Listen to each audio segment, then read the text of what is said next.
Hello, Unbrick Me here with my full RC mod of the LEGO Technic Ferrari 488 GTE AF course number 51. And by the way, the winners for my Monster Jam giveaway will be announced at the end of this video. The number one complaint about this LEGO Technic Ferrari car is the lack of LEGO Technic functionality as well as this ginormous space here. But I thought, what if instead I could take full advantage of this empty space and add a dual motor drive and then add another motor for steering. So I have a total of 3 Control Plus large motors. This is really awesome. It does use the dual motor drive. Essentially, each one of these motors is just driving a 20-tooth gear, which then powers the 16-tooth gear, so that's a ratio of 20 to 16, increasing the speed. And then basically that just directly powers the 20-tooth gear, which is, connected to the differential. It's a really simple sort of design, and I think that it's definitely going to be really easy for you to replicate, because you really don't need that many extra pieces on top of the Ferrari. You just need the 3 large motors from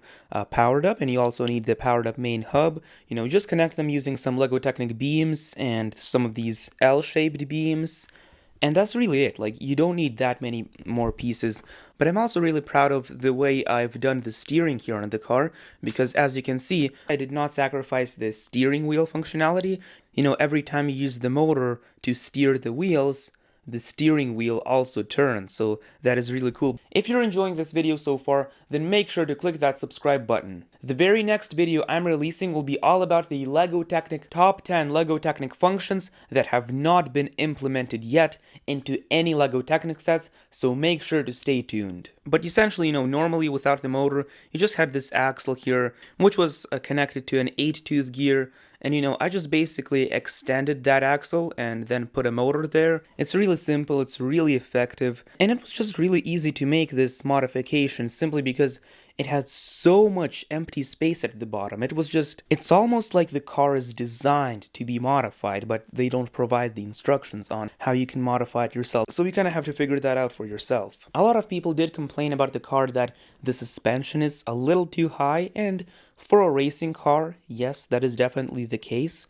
But when you have the full RC mod, it performs so much better with the high suspension as opposed to if you have the lower suspension of the car. So it is kind of negative and positives, because while it's not really designed for off-roading, it can certainly handle roads that are not asphalt or not designed for cars. If I had a pair of the LEGO Powered Up lights, then I would actually use the 4th extra port on the Control Plus hub to sort of power the Powered Up lights, and I would have the headlights here. It's just a super easy mod. All you really have to do is run the power to the headlights, and boom, it's gonna look incredible with the lights. I'm definitely getting the Powered Up lights. And if you're planning to make this mod too for yourself, get the lights. I highly recommend it. I've taken off the roof of the Ferrari car to show you where I placed the LEGO Technic Control Plus hub. Now, first of all, my biggest tip, my biggest advice for you, if you're also planning to make this modification for yourself, is to just remove these parts over here, the sort of support structure over here, using these beams.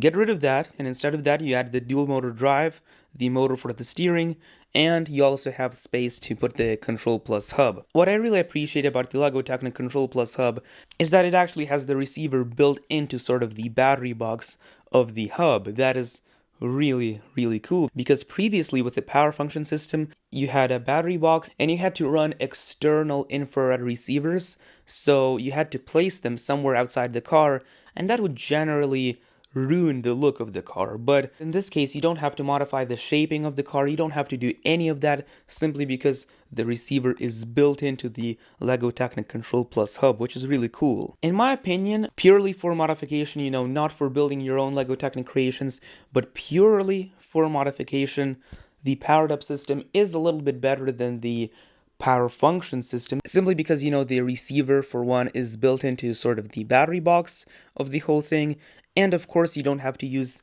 the bigger servo motor, which isn't really convenient to add to motorized creations. You can just use a normal large motor, because all the motors have built-in rotation sensors, which is really cool. So here's the Powered Up code for my controller that I have created, and essentially, you can just copy this program if you plan to motorize this car for yourself. And I am showing you the program in parts right now. So just feel free to pause the video at any time and to sort of copy all of these parts into one code. You have to get all these parts and put them into one code. So again, if you want to motorize this Ferrari for yourself, all you need is the control plus hub, the 3 large powered up motors, and that's basically it. You don't really need anything else. Obviously, you do need a couple extra LEGO Technic beams and pins and such, but that's really nothing, like if you have the Ferrari and like a small LEGO Technic $20-$30 set, you're gonna be all good. And if you're wondering if I'll have instructions, like building step-by-step instructions for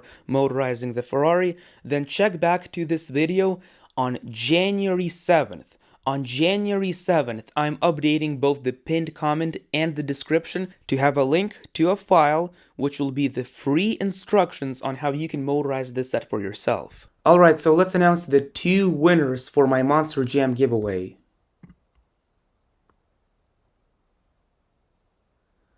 Boom. Here you go. Dave and Buster's Kid 19. Make sure to DM me on either Instagram or email, contact@unbrickme.com. And you're my first winner. Now let's announce my second winner. Alright, Elia Posada. Thank you very much for entering, and you're the winner. You're the second winner of my giveaway. Here are the 2 winners. Again, thank you very much for entering the giveaway, and congratulations to you guys. Either DM me on Instagram or send me an email to claim your prize. If you're wondering about the LEGO Technic Ferrari without motorization, how it was by default, then check out this review over here. I also have plenty more of the LEGO Technic Winter 2021 set reviews over here. This is Unbrick Me here, and I'll see you in the next one.